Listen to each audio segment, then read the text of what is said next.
কি রে বন্ধু, কি করছিস?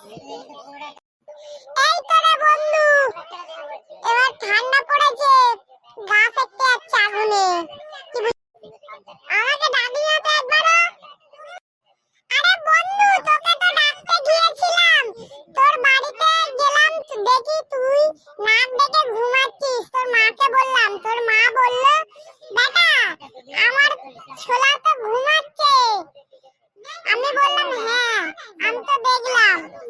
ওই জন্য তুই ঘুমাচ্ছিস বলে তোকে আর ডাকলাম না, বুঝলি? ওই জন্য আমি একাই চলে এলাম। তুই আমাকে ডাকলি না বন্ধু, তুই অংশগ্রহণ করতে পারলি? এই কি করো বল? কি করবো বন্ধু বল, তুই তো ঘুমোচ্ছিলিস, আমার এতে কোনো দোষ নেই। তুই যাবি তাহলে আমার সাথে চ।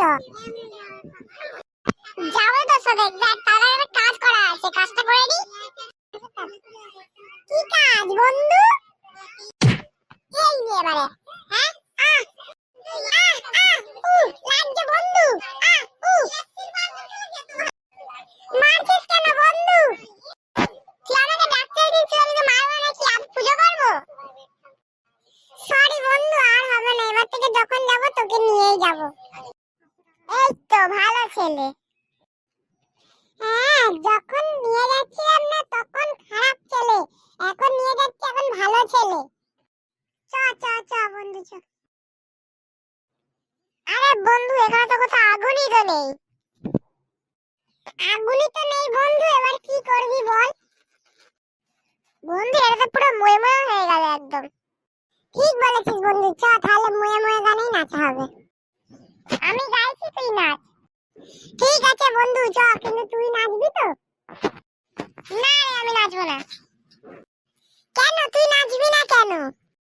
আমি ময়ে ময়ে ট্রেন্ডে নাচতেই পারি না। ও আচ্ছা ঠিক আছে, তাহলে তুই গান কর, আমি নাচি। টুন টুন ময়ে মোরে, ময়ে মোরে, ময়ে মোরে, ময়ে মোরে, ময়ে মোরে, ময়ে মোরে, ময়ে মোরে, ময়ে মোরে। আজকের জন্য বন্ধুরা এখানেই শেষ, আর আমরা এখানেই শুয়ে পড়লাম।